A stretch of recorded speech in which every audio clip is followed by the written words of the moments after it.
just don't get close to the bed. Don't get close, but it's just like, yo, we want to thank you for hosting the thing, man. It's been a pleasure. You didn't have to do it, and you did it. No, I definitely didn't have to do it. I definitely didn't have to. First and foremost, I'm not getting in the bed. Shout out to him and what he did. I'm just gonna, if we can, let's just put the camera a little this way, just so we're not. I don't want my shot to even, I don't want it to come close to the bed at all. I should look like he fresh off a goddamn plane. I should. Fresh off the garden stage. That's my brother right here from day one. We used to wake up and, pause, but like just back in the days when he was like 10 and I was a little bit older, his older brother, we used to fight over the Frosted Flakes. You know what I'm saying? Before pause was invented. You know what I'm saying? But it's my brother for real. We used to actually wrestle off of the Frosted Flakes because he used to always get up early. Now he's one of the richest stars in the world. What the fuck did Puff just say? Nobody's gonna acknowledge this but me. Puff just said we used to wrestle over the Frosted Flakes. And we're streaming live. That was stupid. Listen, that was fucking stupid. Listen. Having a good time, yo. Your Usher made it in the... Oh, you're in a 360? I don't know. No, don't tell me you don't know. If you don't know you're in the 360, you're in the 360. It's like one of those. Okay. Then tell me what you want from hip-hop. I'm making music, bro. I'm just having fun. You know what I'm saying? My fans love it. You have a problem with just having fun and 5 What do you want me to say? You want me to say? I want you to be aware of your business. I want you to know whether you're in a 360 or not. I want you to appreciate the culture that changed your life and took you from college dorm rooms, eating oodles and noodles. Chill. My manager saw my record deal and said, this is a record deal. I had to spend my own money auditing my label because millions of dollars are missing, and you can tell when millions of dollars are missing. Of course. Right? Yes. So let me ask you before we finish. No, let me ask you, bro. Yeah. If somebody owed you $500,000, how would you feel? Yeah, crazy. What if they owed you $1 million? What if they owed you $3 million? Listen. Okay. What if they owed you that, bro? Right. I understand. And you showed up for them and you did all these things, right? Right. And they up billions. Now more than ever, hip-hop artists have the power to be the masters of their own destiny. And thanks to the internet and social media, literally anyone with a drive and determination can reach audiences around the world.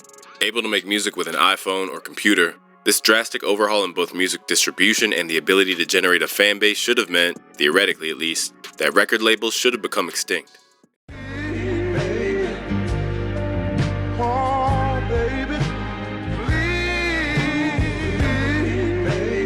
Diddy parties. Diddy once threw a party on a jet flying around the world. Now, it started on a Tuesday and somehow ended on the previous Sunday. I don't know how he did that. Now that I'm engaged, I've decided to slow down a little. 3 Diddy parties a week. Maybe 4. Well, not including the weekends. Boy, I remember one day we went to this Diddy party. Well, what happened? Lil Jon forgot his pimp cup. Yep. D-Rock went to Diddy and asked if he had a pimp cup Lil Jon can borrow. And he had a whole bunch of pimp cups. He had a pimp set. It's hard to say which is more off the hook. A Diddy party or a Diddy after party. Or a Diddy after party, which is basically a pre-party for the next Diddy party. 50 came up here and he was giving you flack for the asking Fab to parties. They said you were sounding real suspect on the interview. Yeah. I was coming off of being in Miami a night of partying. I don't really remember what I was saying. You know what I'm saying? Would you like a reminder? Yeah, sure. I like when you like this, Daddy. Where you put my bag? Daddy, I like when you scrambling and scraping for shit. That was you. Scrambling. What? You said, I like when you do it like that, Daddy. When you scrambling and scraping for shit. Hey, man. I don't even think of no other man. Besides, if I'm thinking about another man, I'm thinking about uplifting. I want you to party with me for your birthday, man. We partied for my birthday before. You came to my party. No, but me and you ain't never really party, you know what I'm saying? I asked 50 about that. And he said you did the same thing to him. You asked him to take him shopping. Yeah, I thought he needed some clothes.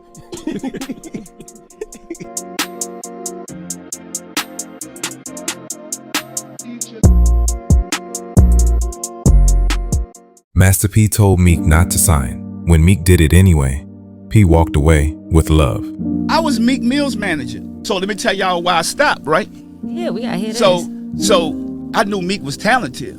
at the beginning. We had that song. I was like, Meek, you don't need to sign with nobody. Meek was like, I'm gonna sign with Ross. But I had looked at the contract, and Ross, he ain't had his business straight. I seen this. I got the crystal ball. I ain't never got mad with Meek. I just walked away from the deal. I'm like, because if you don't see what I see, and I know I done been there already, but look what God did. He had to go find out on his own, and now he's in a better position. But I'm telling you, I knew he was a boss from jump. But sometimes you got to be willing to bet on yourself, and then you won't be angry and upset with nobody. If our people really listen, because they'll listen to the other culture. If I'm a white man with a suit on, they gonna stop. Yes, sir. Where do we go? Why you never see nobody get mad at Jimmy Iovine, none of those other big companies? Like, let's be honest. You know why? They don't eat with the artists.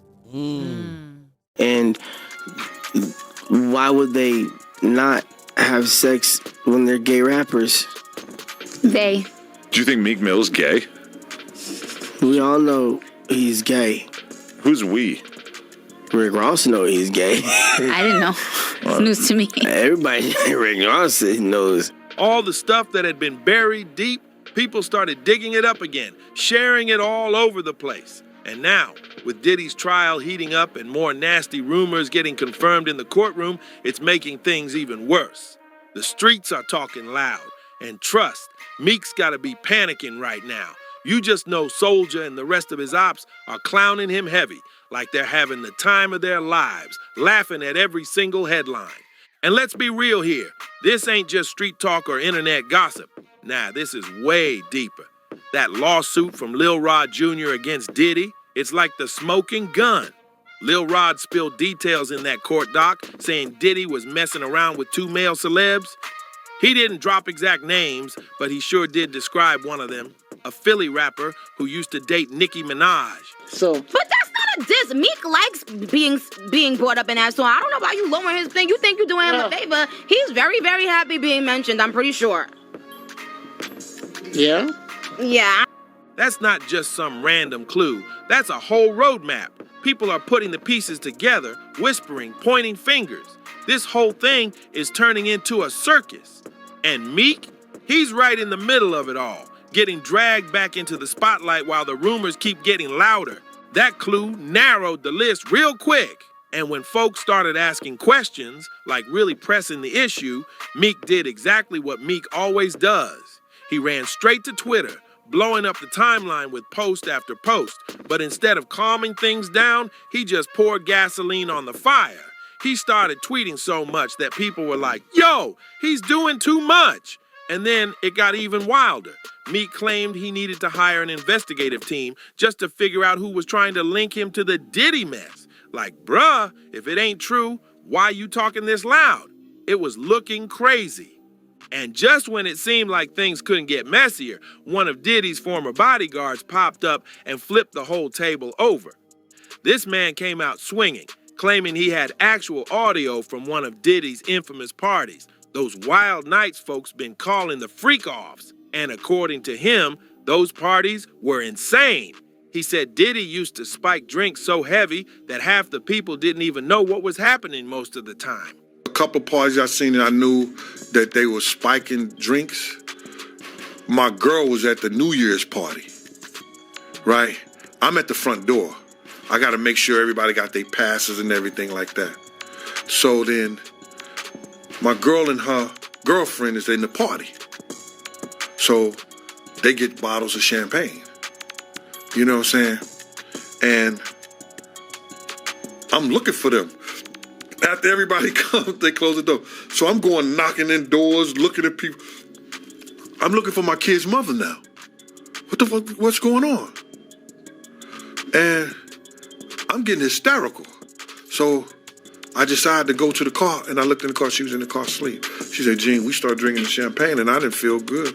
And me and Debbie came here and went to sleep. But that's not even the worst part. This bodyguard claimed he had a recording from one of those nights, and what he says was on it, straight madness. According to him, you could hear all kinds of stuff. Slapping sounds, moaning, people yelling, and someone saying, yeah, daddy, total chaos. And here's the real kicker. The bodyguard didn't just hint at it, he said it plain. It was Diddy and Meek in the recording. No guess. Man, you doing it, man. You deserve it, daddy. You putting in that work. Proud of you. I love you. Yeah. Man, you doing it, man. You deserve it, Daddy. You putting in that work. Proud of you. I love you. Yeah. Man, you doing it, man. You deserve it, Daddy. You putting in that work. Proud of you. I love you. The P. Diddy and Meek Mill allegations just got real. The rapper and self-proclaimed gangster Meek Mill just had an audio leak where he was allegedly getting the best of his life from P. Diddy.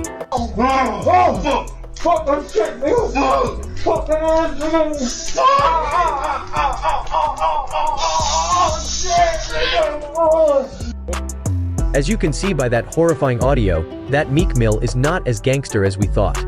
P. Diddy is also dealing with several charges that include drugs, assault, murder, and almost every crime you can name.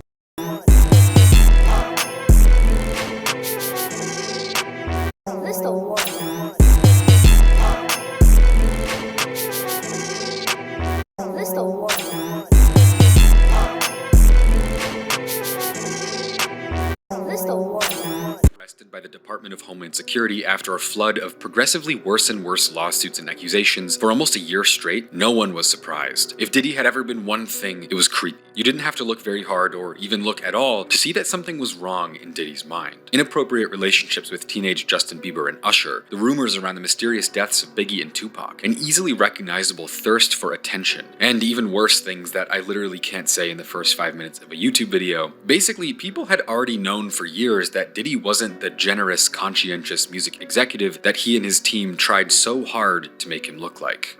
Yo, fam, Puffy just told us to go to the store in Brooklyn and bring him back a cheesecake and walk. Dad, see me on TV, some punk ass bitch, yo. It's crazy. If I walk to Brooklyn, I'm going home. That's where the I live, y'all. I'm not walking to Brooklyn. Is you crazy? Yo, it's called making the bitch, not making the band. I said we go back and tell him we ain't doing it. Got too more respect for him to do that. It's slave labor right here, man. It is, but hey, yo, if you're the captain, bro, whatever you do, I'm with. I mean, come on, man. Everybody got to be with me, though. I'm with you. I'm with you. I'm with you. You heard me? To the end of this shit, man. So what they gonna tell me? They gonna tell me to y'all stay there and then what? Nah, I ain't staying. I'm not staying. I'm not staying. He dropped you. He dropped me. He dropped all of us, yo. Worst come to worst, my peoples come first. I got you. All right, I gotta go, Tony. Yeah, I be getting out the shower. I be rocking. I be saying like, I said this fool is crazy. My name is Diddy Cole. Come on, already. Let me try it a couple times. Yeah, all right, let's go. And when you're working with him, he's hearing something exactly in his head the way he wants it to be, and he's gonna hassle you till it gets it done. Baby, won't you? Great job. I spread my perma. I sweat my perma. Got a lot of love for Puff. You gotta love him, cause he got swagger and he handled his business. And at the end of the day, Puffy got it made. Real talk. You're one of the greatest vocalists I ever worked with. For real. Why they open the gate yet? It's like that thing you got. I can't even really describe it in words. I'm grateful you on my record. Let's go back. I appreciate you. I appreciate you. All right. Thank you. All right, baby. Thank you very much. Okay. I've been watching the Diddy trial, and ever since Capricorn Clark mentioned Lauren London, I've been thinking, take a look at this clip. Listen to Diddy tell Nipsey not to clap. Break. We're going to go back to the break. I'm going to clap all night. Cassie and Lauren London were best friends. Now, we can't see who else is in the room, but then Diddy starts talking to Lauren. Lauren, I cracked you up.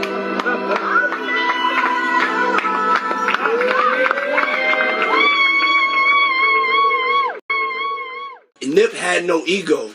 So, you know what I'm saying? Like Nip came to me and said, I want you to mentor me. You know, I want to get into real estate. I want you to teach me all your, you know what I mean, like your business secrets. You know what I'm saying? I was like, whenever you got questions, pull up.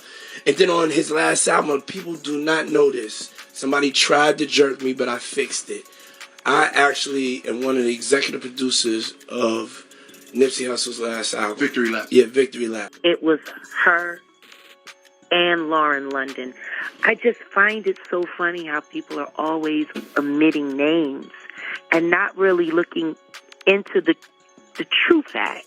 Lauren London just got busted for being his freak-off accomplice and even helping him to unalive Nipsey Hussle. Prior to Lauren messing with Nipsey, she was already rolling in bed with Diddy. And according to Nipsey himself, Lauren was the one who introduced him to Diddy and then forced him to get involved in Diddy's circle. Diddy was more or less like a godfather to Lauren, and word on the street is she knew about what he was doing to Cassie and allegedly even had a few freak-offs of her own with Diddy, while she was in a relationship with Nipsey. It's unclear if Diddy ever whipped her like he did Cassie, but people found evidence that seemed to hint at her working as an inside woman for Diddy. Now, if y'all remember, Diddy bought a golden casket weeks before Kim Porter died and kept it in his house, almost as if he knew death was coming and he was preparing for it. Well, it turns out Lauren also did something very similar just weeks before Nipsey died, and she was actually shameless enough to admit it during a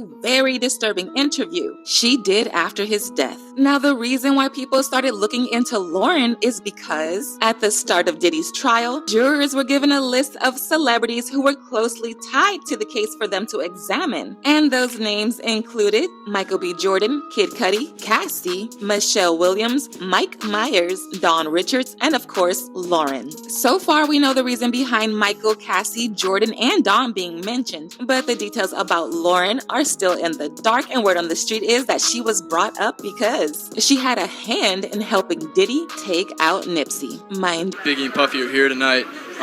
Did you see them? Do you have anything to say to them at all? Nah, but even if we saw them, we are businessmen. We are not animals. It's not like we're gonna see them and rush them and jump on them. If they see us and they want drama, we're gonna definitely bring it like only Dev Row could bring it. But we here as businessmen to enjoy and support the Video Music Awards for MTV because they support us. So if they want to come and use this business opportunity to get on some gangster, we do that better than anybody.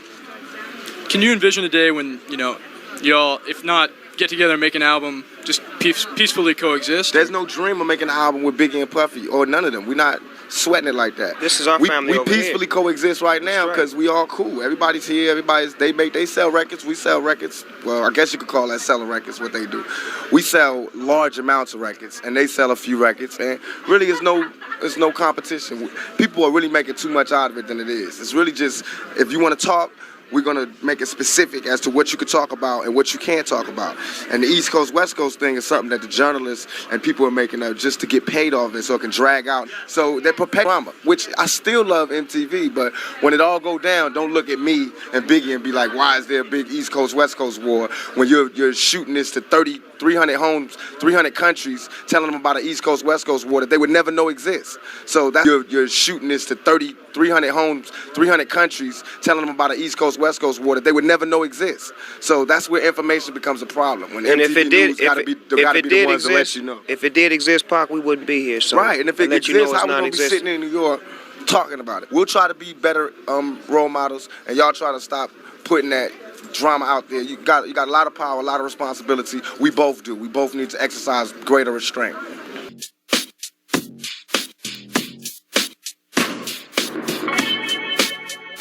As far as that Vibe interview, just read everything over and read my reply, read their reply, read what people say. Everybody that was there knows what happened. I mean, my recollection of the story was I was shooting a video, the second half of Warning, which is on the B side of Big Papa, and I was shooting that around the block, and I heard my man was up at the studio doing a Junior Mafia session. So I got off at the reception area, and I saw Andre and Little Sean. So I saw him saying, what's up to me? I'm about to get on the elevator, and he comes out shot.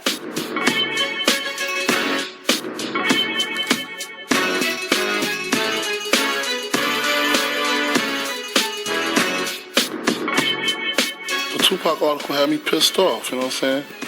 Because first of all, he dissed my man, said my man turned his back on him, and I know for a fact that didn't happen, you know what I'm saying? And like the rumors that's spreading is on some tip like we set him up, you know what I'm saying? And that's crazy. soon as he comes out shot, me and my man, we try to sit him down. He called his mom. He asked my man if he could roll him a blunt. You know what I'm saying? We asked him if he's all right. He's just like, yeah, I'm all right. I don't know what's going on.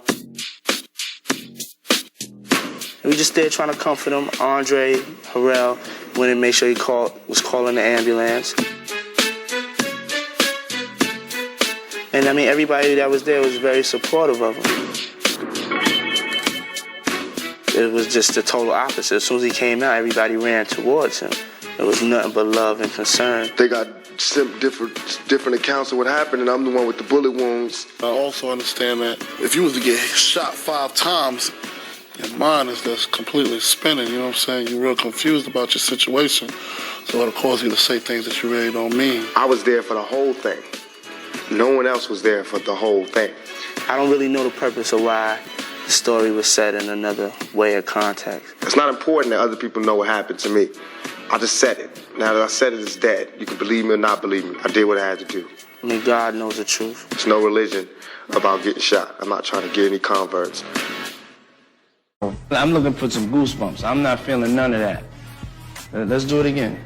Really love your company, and I hate it when you gotta leave.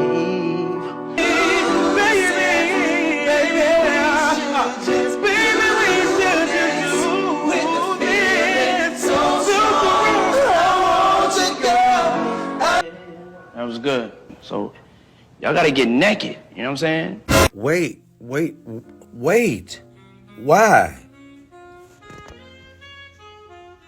Why we gotta get in there? How does nudity help melody? Gotta get naked. They singing. I gotta label it. What we doing? Nine or say, yo, hit us with some. But yo, dog, we made one album with you. Years ago, we came in the game. We paid $3 million to get off. Close to $3 million. I gotta pay him $300,000. You made, Lord knows what you made off the Benjamins. Every time I put out a solo album, he gotta get an advance of $300,000. What kind of? That's crazy. How That's do what you the get people it? don't see. Like, and to me, it's like, yo, come on, dog. You on MTV, VH1, $1 million parties, Sean John, Justin's, this and that. We did one album with you, dog. You Benjamins, Lord, No Way Out from the Benjamins sold something crazy. You made something crazy. You made your money back off of that. And when we came in the door, our advance was between the three of us was like 100 G's. And you charged us $3 million to let go. And you had our publishing for 10 years now. And we've been trying to, we've been quiet. You know, people be like, y'all wild, or y'all got But behind the scenes, you've been dealing with this for a long time. We're on our 7th lawyer. Is that Puffy on 11? Puffy's on 11. You want to talk to him? Hell yeah. Okay, should I go now straight live, or can I get to, let's just go live. Let's go. Hello? Yeah. Hey. What's up? What's up? I mean, where Hey, yo, check this out, man. The last time y'all did this, man, y'all did the whole campaign, let the locks go and all that. Y'all ain't want to be down with Bad Boy, so we let y'all go. Y'all want to be down with us, we let y'all go, we keep it moving. But to get on there and portray like somebody got to go and steal and rob and be shysting, y'all, that ain't really correct, you know what I'm saying? First of all, I'm at my office right now. I'm always accessible. Y'all ain't got to get on the radio and do certain tactics and do certain things to ever holler at me. Dedicates, last time I saw you, I told you, let's get together, let's talk. You know what I'm saying? I told you I'm accessible. I said if anything don't come, if there's somebody standing in the way for you expressing yourself, or any of y'all expressing yourself, y'all can come get at me directly. You know what I'm saying? All that throwing the refrigerator and you gonna kill, y'all ain't killing nobody, man. You know what I'm saying? We businessmen. We all mature adults here. All that right there, I'm at my office. Y'all can sit on this interview with her and talk as long as y'all want to talk about it. Or you can take the invitation I gave you before. But it's not even getting there because of your get on the radio, whatever tactics. I ain't your enemy. Dog, I ain't your enemy. You need to bang like that on Cash that's coming at you. I ain't your enemy. Just yesterday we got a note from your office about killing saying you don't have no idea of none of this or none of nothing. Just yesterday, your lawyer told us that. I see you at the show backstage. You said find out what it was. But don't sit here and portray like Puff took nothing from y'all. What is it? What is it? What do you call it? If What do it's you 10 call years it? What do you call it? And don't say we can come to your office or do none of that, because we can't do none of that. We can't handle it no other way but with lawyers, and you know that, so don't get on the radio and act like a tough guy or none of that. Wait, you know how we can settle it? You acting tough. I'm in my office, so why don't we stop talking on the radio? No, you want people to stop talking because you just don't want to know the truth, dog. We made one record with you. Money, Power, Respect. It's 10 years later, and you still got half of our publishing. Now, there's no way you can make it justifiable that you deserve half of our publishing. You ain't saying nothing to my face. We just at the concert. You ain't saying nothing. What are we going to do, saying it to your face? Get sued? What do you want us to do? We can't touch. We can't be violent. Or none of that. We can't even have. You saying all this, dog? 2 years ago, Levels in Miami. Let's recognize real. Y'all know where the office is at. There's a big sign on it. I'm gonna be here. The whole National Guard's downstairs, too. Cut it out, man. We can't talk in this. I'm a grown ass man, man. You're a coward. And I don't take nothing. You're a thief, You're a coward. Don't say you're a thief. Okay. You're a Come to thief. the office, man. Come to the office so we can straighten it out there. Yo, how we just 3 guys you don't even mess with. You had your Ace Boom publishing. You call me whatever you won't want. let his publishing I'm go. at the office. You don't let your man's publishing go. We're going to argue in front of New York. That's the way you want to. Do you own your man's publishing, though? Ain't nothing to y'all, man. Do you own your man's publishing? New York could believe it or whatever. I don't Do you own your man's publishing? I can sleep good at night because I ain't never did nothing to y'all. And if y'all ever want to... Dog, you had a whole bunch of artists that don't like us, Puffy. That's it. Dog, you had a bunch of artists whose careers never went right with you, dog. Be for real, dog. Look at the list. We don't want to be violent. You the artist that been best for yourself. Look at your list, dog. Look at all the artists you dealt with. Look at the situation they dealt with. You know, 12 not happy with you gone. Faith not happy with you gone. We not happy with you gone. Faith not happy with you gone. Wow. All right, he hung up. He's gone. He's finished. Shine jail. He says that, but what do you mean you ain't a thief or robbing? Dog, it's 10 years. We made one album with you. You got half of our publishing. Don't try to get on this phone with you a tough guy, because all you do is direct us to the lawyers. And you said that we had a face-to-face with this man in Miami, Levels, 2 summers ago. You know what he said? Yo, dog, y'all been through a lot. I know that. I know y'all felt it never went right with me. I feel like I got wrongs to right. This is what he said out of his mouth. This is what he said out of his mouth. You the one who came back coming to see if we want to get signed and do all that again. We want our publishing, dog, and we got a right to that. It's been years now. Years you had our stuff. Nobody, pardon us. Pardon him. He was wrong for threatening you or your life over the radio or whatever. But that's frustration. He didn't threaten. Let's just clear. He didn't threaten. He said it's worth. It's pardon me. You're right. He didn't threaten you. But it is worth it. He don't understand that because you just been robbing people for years. And people could look at it and you could look at what he said. Then you look at us and you look at his catalog of artists he had. And you sit back and do the homework yourself. You go home, forget what we said, forget we the streets, we the locks. This is how we voice our opinion, and this is how we voice our opinion, because we ain't corporate. We ain't industry, so we got to let the streets know that. One interview, he revealed that he knew how Diddy and Jay moved around in the industry, and he made it clear that he wanted nothing to do with that kind of lifestyle because he was a family man. Ain't never been. And watch this, boy. I'm gonna say this too, you niggas out there think this shit is cool, because it ain't cool. Me and this man ain't never been butt naked in no room together with no hoes. Joe to see a Puffy on any of them niggas. Yeah. They been at my house. They all see me. They all know I'm a big yeah. Pulling no orgy type shit or doing none of that whole ass shit you out there be doing, thinking you doing some fly shit. If you're in a room naked with some other and some broad looking at your ass.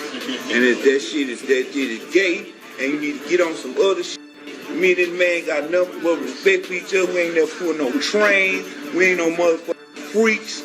We some family men. We getting this paper. You know what I'm talking about? And I had to put that out there, boy, because a lot of niggas doing a lot of fugazi shit out here. Of course, that kind of talk made Pimp a target, but he never cared. He kept on doing what he wanted. I know who let them models stick them dildos in them, and I know who did what, where, when, and why. Wow. Unfortunately, if Pimp realized the powers he was playing with and stepped back, he might have still been alive. At least that's what Jaguar believes as well. In her eyes, Jay's responsible for taking out Pimp. I'm saying, Sean Carter, you're a piece of shit. Taking Pimp C wasn't bad enough. You just want to go down there and you want to just remove all of the balls from every real gangster in Houston. And honestly, if the feds seriously look into the rumors, they might be able to nail Diddy for his involvement in Pimp's passing as well. Because let's be real, given how close Diddy and Jay have been in the past, there's no way Jay did not ask his BFF for his help to take out the man sleeping with his wife.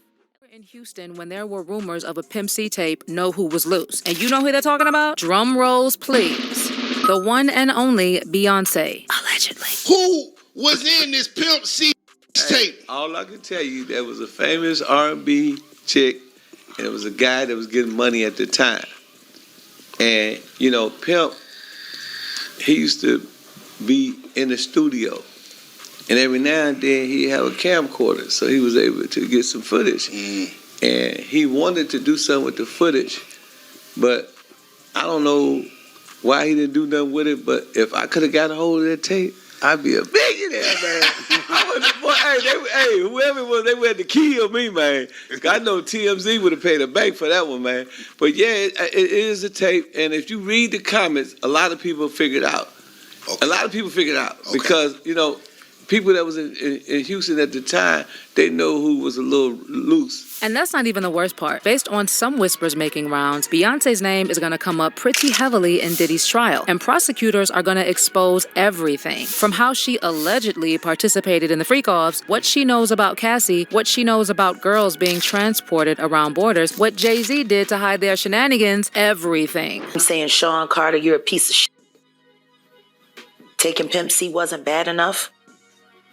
This is what I'd do if I had to lose. Patient together multiple times, know all his kids, and not be complicit or at least aware of the illegal extracurricular activities Diddy is facing trial for. So of course, it wouldn't be surprising if both Jay-Z and Beyonce are called to the stand. And while the prosecution may largely focus on the relationship between Diddy and the Carters, we know how these trials go. And most of the time, they unearth seemingly unrelated skeletons just to make a connection. Now, in Beyonce's case, what I've heard is that the prosecution intends to paint her as one of the girls who was being transported across borders. And to do that, they're going to have to bring up Beyonce's alleged dark past. And I'm talking about everything from when she truly started dating Jay-Z, like her age at the time, to intimate activities she has participated in, similar to freak-offs. Guys, that's where Pimp C and their alleged tape comes in. Okay, just for a bit of background, back in the day, Pimp C first signed to Jive Records in 1992 as part of UGK with Bun B, and they released their major label debut album, Too Hard to Swallow. The group then followed this with their second and third major label albums, Super Tight in 1994 and Ridin' Dirty in 1996, both of which charted in the Billboard 200. The group also received national attention in 2000 after being featured on Jay-Z's hit single, Big Pimpin', which peaked at number 18 on the Billboard Hot 100 and number 1 on the Rhythmic Top 40. Then they went on hiatus for the first half of the 2000s, and both members pursued solo careers. Unfortunately, in December 2007, on Jay-Z's birthday, Pimp C was found dead in his hotel room, with a coroner's report attributing his death to complications stemming from heavy consumption of lean and his pre-existing condition of sleep apnea. As for what exactly happened, Pimp C had been staying in the Mondrian Hotel in West Hollywood, California, where he had been working on new music and performing with Too Short. On the morning of December 4th, 2007, he was scheduled to fly back home, where his wife was waiting with his cousin at the airport to pick him up. And after not hearing from him the morning of the scheduled flight, his wife called the hotel and requested that they check on him. Based on reports, the hotel staff discovered Pimp C unresponsive in his hotel room, where paramedics pronounced him dead shortly after. Well, here's where it gets interesting. According to DJ Paul of 3-6 Mafia, Pimp's manager described seeing Pimp's body laying down like he was praying, but there was blood around like he was hit. They thought he was probably hit in the head, but they didn't know what happened because there was blood everywhere. Based on what DJ Paul said, Pimp was knelt down like he was praying, and the candle candles were all the way burnt down, so they knew he'd probably been dead for a day or so because he always lit those candles to sleep. We even had someone like Too Short saying that he found the circumstances of Pimp C's death a little sus when he told Hip Hop DX, "I can't believe it's 10 years and I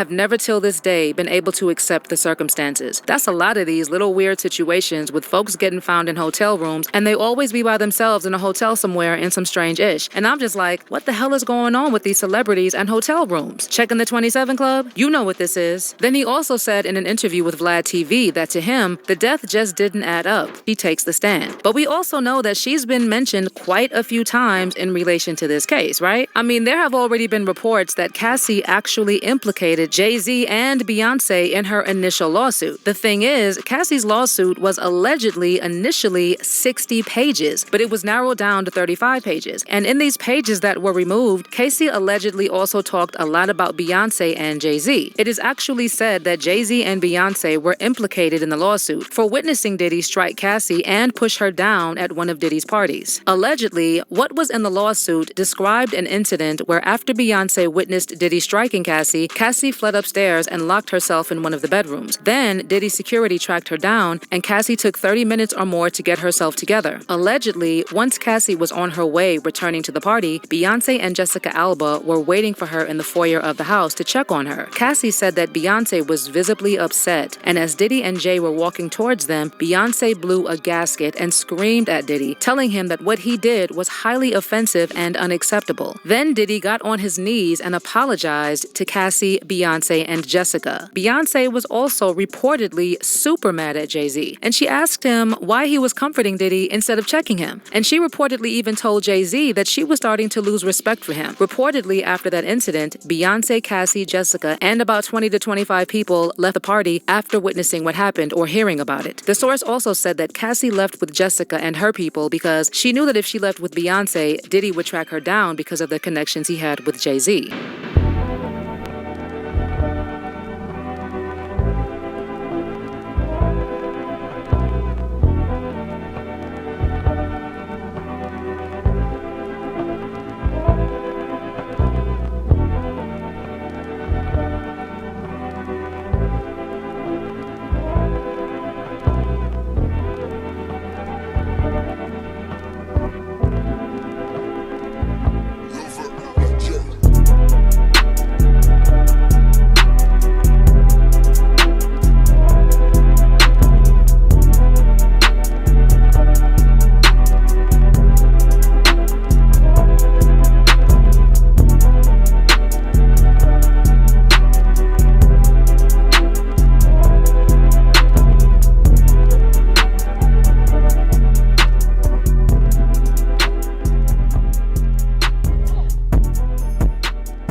Stallone and his family are grieving for his son Sage, but he is not the only star who has had to mourn publicly while losing a child. Mike Tyson's 4-year-old daughter has died one day after what police called a tragic accident. The little girl was found Monday morning by her brother with her neck caught in an exercise machine cable. The accident happened at Tyson's home in Phoenix. Members of the quiet community say they were stunned by the news. Mike Tyson was out of town at the time. She was taken to this hospital where doctors described her condition as extremely critical. Mike Tyson was out of town at the time, but rushed back home from Las Vegas when he learned what had happened to his daughter. He looked sad. He just looked sad and very quiet. He spoke very, very softly. Investigators searched the family's home shortly after the accident, but they say they didn't find anything suspicious. Tyson has asked for privacy as his family tries to deal with the loss. First manager, Bill Caton, and those guys, they were like slave masters, basically. My first manager, Bill Caton, and those guys, they were like slave masters, basically. My first manager, Bill Caton, and those guys, they were like slave masters, basically. Because I was just a young kid, 18 years old, 17 years old. I was too young to even sign a contract with those guys. But I signed the contract, because they died, I signed the contract with these guys. And they took, a third of what I had? Eventually, I got rid of them, and then I got caught up with this other piece of shit, Don King, who's a wretched, this is just a wretched, slimy, reptilian motherfucker. right? This is supposed to be my brother, my black brother, right? He's just a bad man. He's a real bad man. He abused you, and he would kill his mother for $1. He abused you, and he would kill his mother for $1. He's ruthless. He's deplorable. He doesn't know how to love anybody. That's just the way he is. The greatest country in the world, man. This is America. He would kill his mother for $1. Well, we're going to send you a letter and answer it within a 24-hour period, and we'll tell you what we can give you. What you mean, a letter, man? Just tell me right here. No. Go home. We're going to send you a letter, and that letter they're going to explain, but it's going to be coded like what they want him to do if he's willing to do this. You see, it's just like nursery rhymes, and you're like, what? If I do what? Well, I don't understand the letter. Give us your mama, and we'll put you in the $20 million club. Man, you crazy. And if you're weak, you ain't got the Lord on your side, you sitting at home in that dark room, you tired of eating Roman noodles, you ain't got no running water, electricity out, you buy a candle going, all right, man, she work, downtown, she get off at 6. What I supposed to do? Set it up, have her at home, you catch a plane, go somewhere for a couple of days, and we'll send you a text. All right. A week later, they give them a text.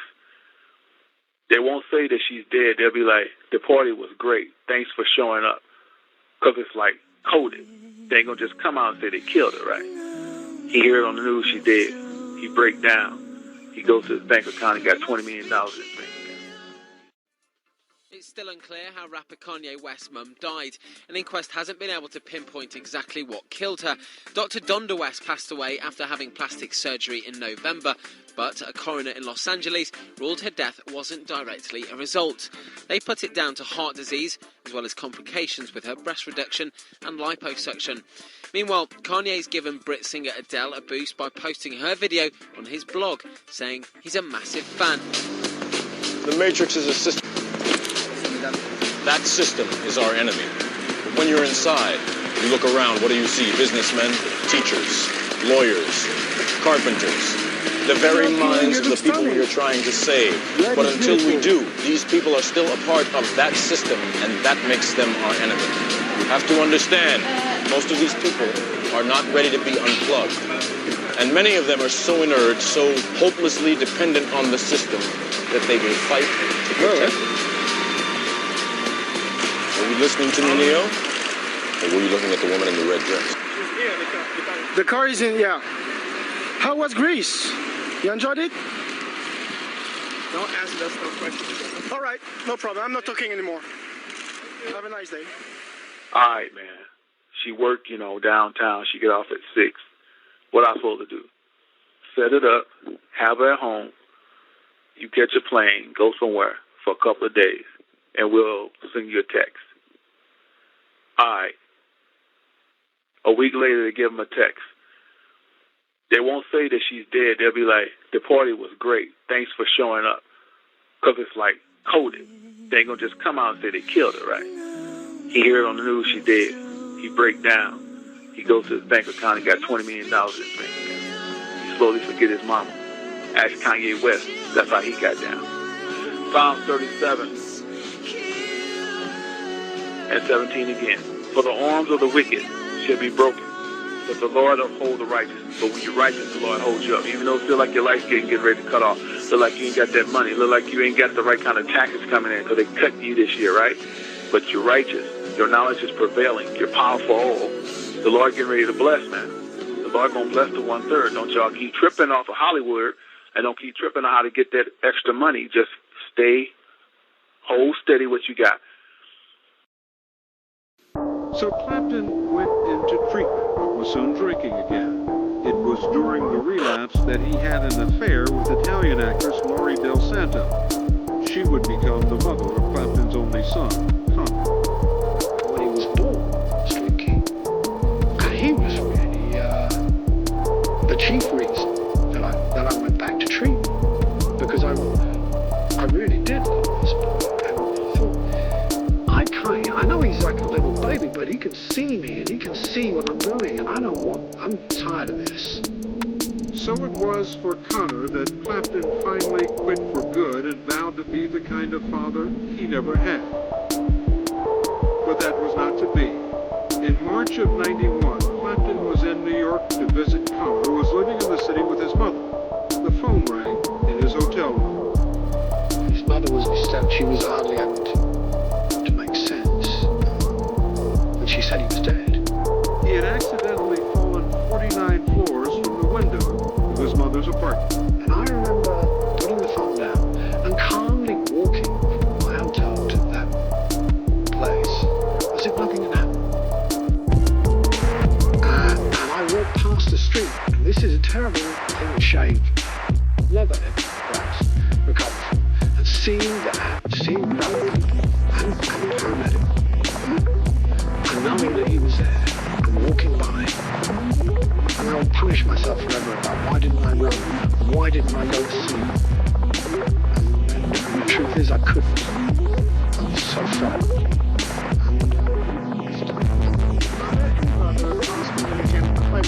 Fatally shot in their Chicago home. In addition, an Amber Alert was issued for the singer's missing 7-year-old nephew. Late this evening, we've learned that police have taken into custody Hudson's brother-in-law, William Balfour, who is currently being questioned by the police. The shooting has come as Hudson's career is soaring, the #1 song on the charts, and a new film just released. Nightline recently interviewed Hudson, and she talked about her mother. What songs remind you of your mom? Temptation. Could have been anything that you want to. I can tell the way you do the things you do. Like the temptation. She would always sing that. Were you listening to, or were you looking at the woman in the red dress?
A little hallway inside the 50 baguette, a little part of wear, neck filled with baguettes. It's a wrap. Received by product. Sit down.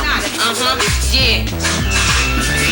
We're gonna try to wear you out. We're gonna wear you out, girl. We wanna find out how you got back up in this house. Come on, refuse to lose, told John. I'm feeling like he's not believing me right now. Backing him down, got my bird patting him down. Like he's not big, take bait, head crack on it, then laugh in his face. Like pin up my ponytail weed. Maybe he did feel like she was better, but I felt like because she wasn't here for the first 3 weeks, she had a lot of rhymes stored in her. Don't like me, they call me Snotty. I'm back. You're back. That ain't all right. Yeah, take stop in the top. Don't let her drown you. Do not let her drown you. Don't let her drown you. Them cameras is on. She trying to kill you. What you gonna do? Come on.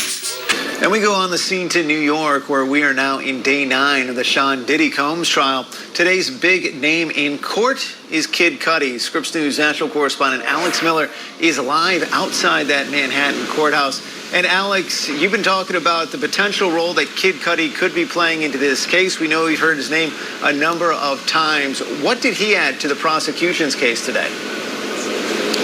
You know, it remains to be seen how much he really did end up adding. He was only on the stand for about an hour and a half wearing a leather jacket and a pair of jeans. He was very soft-spoken, a little bit hunched in his chair as he did his testimony. And when he spoke pretty softly. At times it was hard to hear him. But he did get into two very big instances. One, a break-in to his home, and one, his car being set on fire. So let's talk first about that break-in. He said he had left his front door unlocked, but he had gotten a call from Capricorn Clark, who's somebody who worked for Sean Combs, that they were heading towards his house, and she had been forced to go with Sean Combs. So he got a little bit of a heads up when Kid Cudi got back to his house. He said that there were Christmas presents unwrapped, Chanel gifts being taken out of the gifts, and his dog was found locked in his bathroom. But other than that, everything was pretty much left the same. He tried to talk to Sean Combs about this, obviously something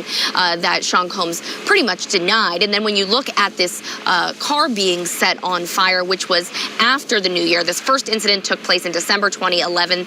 Then Kid Cudi went away with Cassie Ventura back home to Connecticut with her family for Christmas. Then Kid Cudi's car set on fire just a couple of days after they got back from that trip. He got a call from his dog's babysitter, essentially, that his car was on fire. When he got home to see this car, it was completely charred. We were able to see photos of that. They had essentially cut a hole in the top of his Porsche and thrown a Molotov cocktail in there. So you could see the top being completely burned and cut. You could see the driver's side door turned completely black, and the driver's side seat also completely charred. That part of this entire exhibit, again, not able to completely connect Sean Combs to this, but essentially Kid Cudi drawing the line there for the prosecution. Now, the defense kind of went through and said there's no evidence, there's no security cameras, no way to actually connect him except for the fact that Capricorn Clark, one of Sean Combs' employees, had given him a bit of a heads up on that break-in. Reckless endangerment and gun possession. Many criticized Diddy for not helping out Sean during his trial. As Nas famously rapped on his 2002 song Purple, I don't like the way P. Diddy did Sean with different lawyers.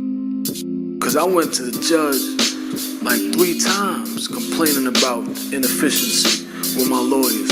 Cause they was just dumbing out. Like witnesses be on the stand, they would ask them 2 questions that didn't make sense and then sit down.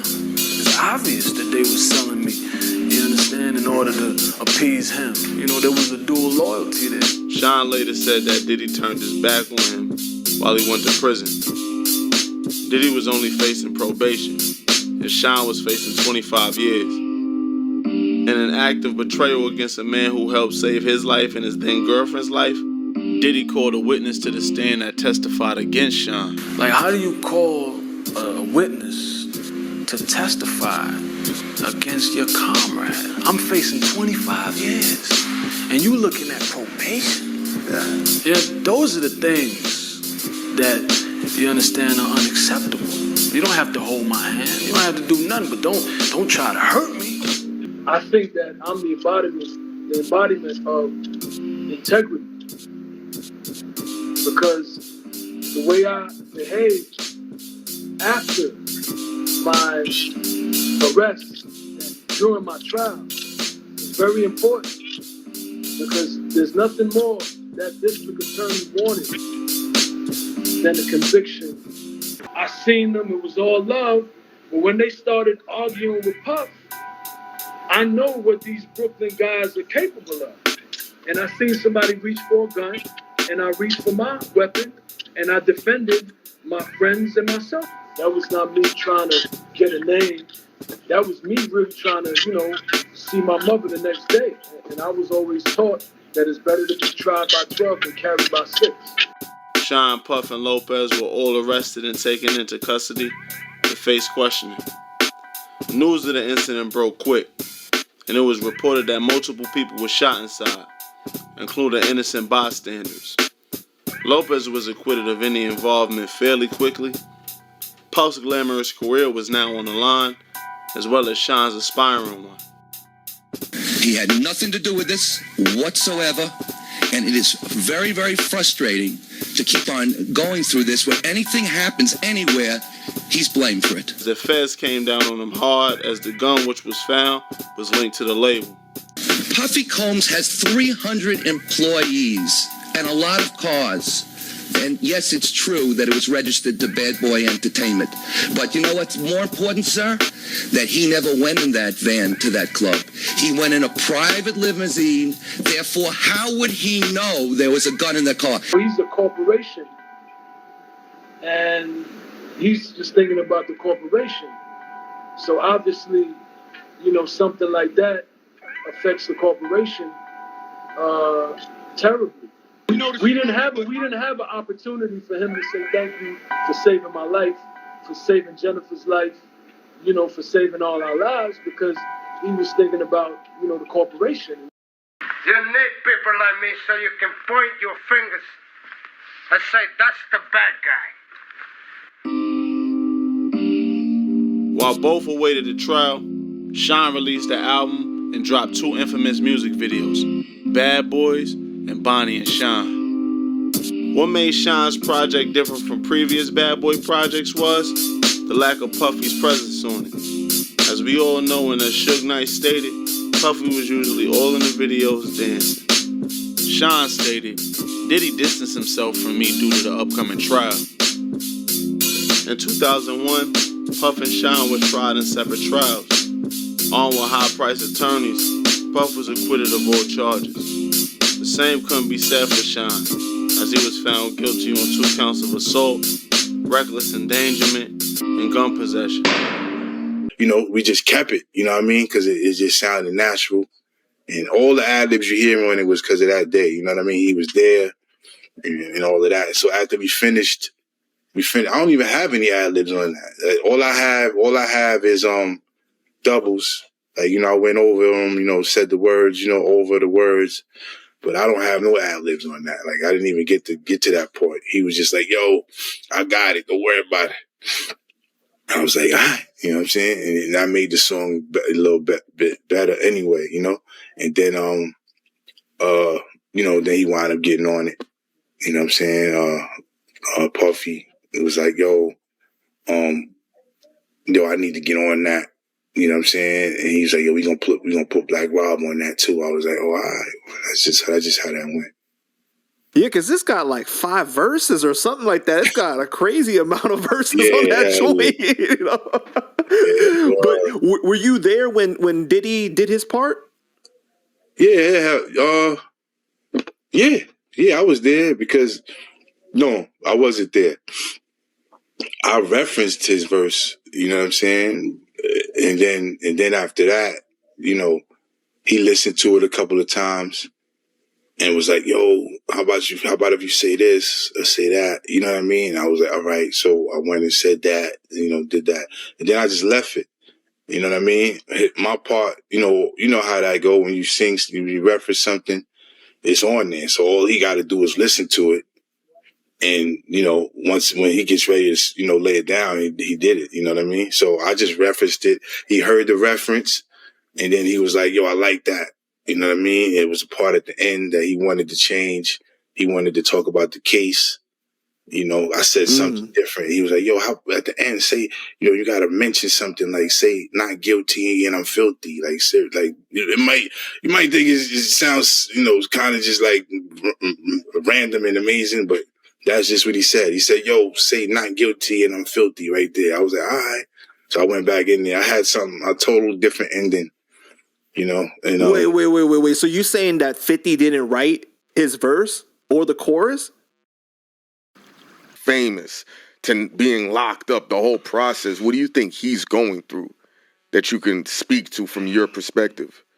Man, I can't imagine. That's what I say. I can't imagine. Yeah, that's an ill answer, man. Yeah, because you went through it. I was who I was, but he's who he is. Like, so everything is times 100. Yeah, he's like, top 5 in the world. Nigga. Yeah, like come he's on. top 5 in the world. Like, I can't even imagine like how they're treating him, like what he's doing, like, you know what I'm saying? Like, I don't know. How was you being treated though? I mean, as far as like, you know, in jail, you know, people are regular people, like, you know what I'm saying? So they'll treat you sometimes they'll look out, extra food or extra, like, and that's just on the small levels, you know what I'm saying? Like, if it's people that done, minor things, or they just heard of you. But like somebody like him, that's just like a prominent figure in our culture, like, you know what I'm saying? So I don't know what they doing in there. Like, they probably don't even allow certain officers to even be around him. You know what I'm saying? So I don't even know. He was, the status he was, you know what I mean? Like, to see him in the studio at work was amazing. I caught up with Travell Coleman, known to his many fans as hip-hop artist G. Depp, near his Harlem residence about 2 weeks after he was released from Fishkill Correctional Facility. The former Bad Boy Records artist made his name and his fame with his hit Special Delivery with Diddy and with other songs. He turned himself into police in 2010 for a fatal shooting he'd committed in 1993 and did 13 years in prison. Before that, he spent many days and nights with Diddy and says he never saw any of the shocking behavior described in the civil lawsuits. And I'm like, when did that happen? Like, you know what I mean? We were in the studio like for months on end with each other. Like, you know what I'm saying? Like, so I don't know where this is coming from. G-Dep says it was deceased hip-hop artist Black Rob who brought him into Bad Boy Records. He says there was artist training and development, and that Diddy was a hands-on producer who actively was involved in making the hit songs, even working the soundboards himself. Like, he'll come in and listen to something, and we all listening to it, and we going crazy, this is crazy, and he'll be like, yo, take that. You hear that hi-hat? Bring that down and I'm like, yo, how did you even hear that? G-Dep says he knows the allegations in federal sex trafficking investigation are serious, but he says there's what people say and what is proven in court. So you see, in this whole thing here, I'm going to talk about this before I close out, is, I seen the arguments talking about Cassie is the victim. And I think that's trash. And the thing is, when you see something, like I see a club, I know that there's gang members in that club. I know that there's prostitution going on in the club. I know that people get robbed outside that club and all this, but it's a fun time and it's big and it's a famous, hood famous spot. If I go in there, I can't, and me knowing this, seeing this, I can't be surprised that I get involved in some foolishness, that I get jumped in there or something. I can't be like, oh, I never seen that coming. I wasn't at the doctor's office. I wasn't at, at work and it happened. I'm going to a spot where I see that that's what it is. See, we don't really hear about things at the ground level, but you gotta understand, these entertainers know about each other. It isn't, when you hear the rumors and stuff, sometimes get to E. Some of those things been going around the industry, like R. Kelly messing with underage girls. That's nothing new. If for most of us black, we knew about it. So just like we knew about that, there's other rumors that people know, and some of them are true. Some of them are true. They may not come out till later, but some of them are true. Some of them they'll keep under wraps. But she knew what she was getting into. She left her husband to get with a rich rapper that was known to be around all the things we just went over. All the violence, the strife, the this, the that. And then, okay, even if you want to say, benefit of the doubt, she was a victim. Well, when do you stop being a victim and start being a volunteer? Year 1, year 2, year 3, year 10? And I'm just seeing a lot of arguments for, and it's like I could say two things. Number one is the same argument used for her. Okay, she was, mentally this and that and depended on him, and she was messed up from all the trauma. Can't we say the same thing about him? Wasn't his mom kissing him in the mouth, and his mom was doing 53X work and raising him in an environment where his mom was popping that thing and he was right there? So can't we say the same thing about him, that he was mentally messed up? The thing about it is we gotta hold people accountable. At some point, you can't be 40 talking about, oh, I went through this when I was 16. You need to do the healing. And at some point, again, at what point are you responsible for it? And the thing about it, because I watch a lot of things about serial killers, and different crimes and FBI. I watch a lot. It'd probably be hard to pinpoint what I'm gonna watch. I watch a little bit of everything, but that's one thing that I watch. And if you notice, all of them had crazy backgrounds where they were beat, they were ignored, they were abused. Some of them mentally, physically. I mean, emotionally. They were locked away. I mean, all types of different things. So does that excuse them killing 13 people?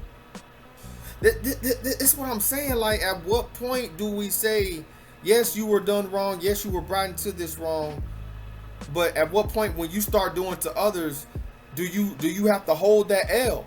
Like, when she's threatening people, when does she hold that L? When she's running the parties when he ain't even there, when does she hold that L? You are responsible for what you do. You can't just live like this, say, oh, I'm doing this because this happened to me when I was in my 20s or when I was in the teen, or I had PTSD from that. At some point, you got to take responsibility for your stuff. That's why I said the time of ignorance, the Most High winked at. Deep down, deep down, we know what's right and wrong. This is why on the day of judgment, nobody gonna have an excuse, because deep down, we know. I've watched a story, and I wasn't even gonna bring this up, but it was a story about a young girl that was basically born or sold or given at a young age into a satanic cult, and they would abuse her all kinds of ways. I'm not gonna go into detail. Very sad story, but she made it out. I think she was like 16 or 17 or something over there in Europe, and she made it out. And I think her aunt, matter of fact, I think her aunt was running it or something like that and selling her to men, but she knew it was wrong, and she got out and she got her life together. And then I praise the Most High that she did, and I hope that, man, he covered her. But she didn't go and start her own and then start doing that to young girls. See, we all have a path to take, and you can't blame it on the past or this or what happened in 96 or whatever. You got, at some point, now granted, when you're a child, yes, but when you get grown, you need to put away childish things. You make a choice. It's like men that are abused. When you hear a lot about that, and you hear them abuse. When you hear about men abusing women, a lot of times they were abused. That may be true, and I'm not knocking that, but that doesn't make it right that they go and hurt somebody else or a child or anybody else. And this is Jeremiah 4:30. And you, desolate one, what do you mean that you dress in scarlet? What do you mean that you dress in scarlet, that you adorn yourself with ornaments of gold, that ye enlarge your eyes with paint, all the makeup? In vain you beautify yourself. Your lovers despise you. They seek your life. There's women that enjoy this kind of punishment. I was talking with, I remember we with the customer service lady. We were talking about this because she had a homegirl that was like that. And I said, I've heard of this. I worked in the airport, and there was a girl, a lady, rather older lady. She had a sister, met nice guys, had nice guys, but she always went to the guy that used to beat on her. And her and her mother sat her sister down and is like, why are you doing this? She said, that's what I like. That's what I like. She's like, I know that when they do that they love me. That's what she thought. There's women that go for that. I'm not saying it's right, but I'm saying that's what they go for. Water seeks its own level. There's been times in my family has been women that know this dude doing this to you. We go, not we, but my family would go beat the dude up, and she'd be back with him the next week, the next day. What do you do with that? What do you do with that? Both of them are accountable, but again, I think, and the second thing is, if Cassie was a man, I don't think they would even be saying any of that about trauma. They'd be like, well, that's their business. You know what I'm saying?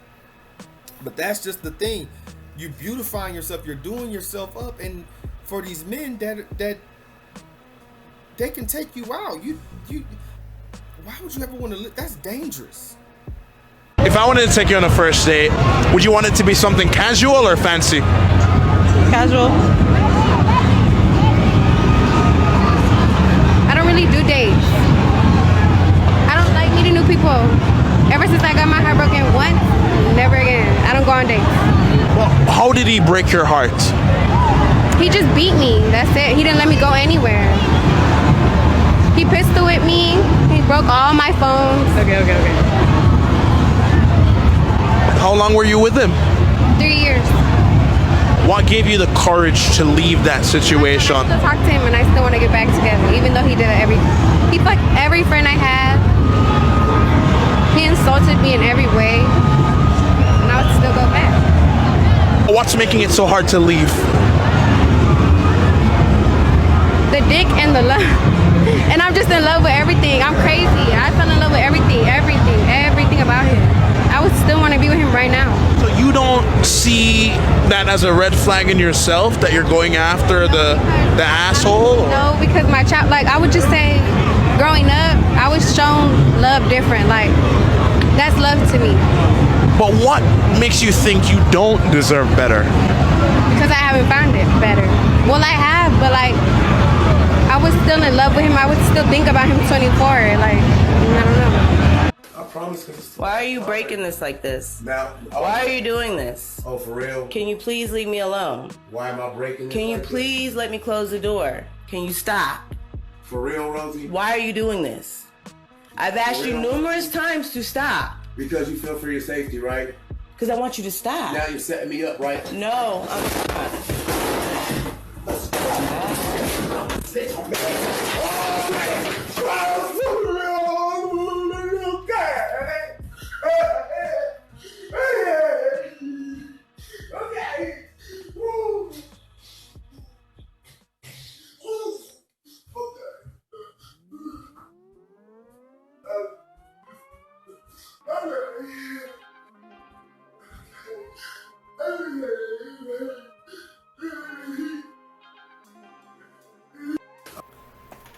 And I say that not to be harsh on him, but it's just the fact. Because on Judgment Day, you're going to have to answer for what you did. You're not going to be able to tell the Most High, oh, well, you know how my auntie did me, how my uncle did me, how my mom, my dad did me. He going to say, yeah, I know. Who else would know more than him, right? But what about what you did when you was doing this? What about what you did 10 years later when you were in a whole new environment and you started doing X, Y, and Z? That's what you're going to have to answer for. Every man, and I mean man by mankind, going to have to carry their own burden. So, yeah, is there grace? Yeah, there's grace. But if you doing wickedly, you best believe you're going to have to answer for it. You understand? You know right from wrong, like I said, innately. This is why every knee gonna bow. You ain't gonna have nobody, well, I ain't gonna bow, I don't know him. No, deep down you know the truth. Deep down we all know the truth. The only difference is, are you gonna accept the truth? That's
Fresh out the press, baby. Catch me in traffic. Southside militia. Bunch of niggas acting Hollywood and not celebs. Said thoughts be going viral, playing hard to get. This that elephant in the room thinking. Who told you Big Shirley could fit that two-seater? Who told you coronavirus the new fever? False prophets be lying, but I'm a true seeker. Need Alahai and Balmer cause they weapons for me. Frankie Beverly and Mays, look at California. This a labor market. You can check with corporate before they check for warrants. And the next informant. Church is really loyal to the Vatican. Won't hit us from reporters with their cameramen. Like Beyonce surrogate boys carry it. Like I ought to be recording this in Nazareth. Prophesying to the wind, yelling the incoming. Tinted up and humming. Up to 1000.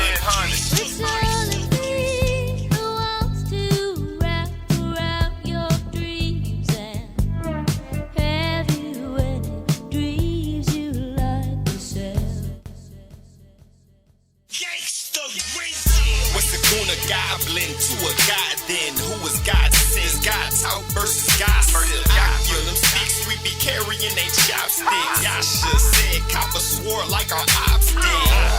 This time be moving like a Mach 6. They done turned the whole country to a mosh pit. Grown women think it's cool being toxic. Grown men broke hating that is nonsense. Topic of every discussion seems scam-like. A lot of gaslighting. Watch the gas price. Tried to tell them it was written by the handwriting. Need some chastising and some baptizing. Careful walking through this land, they the landmine.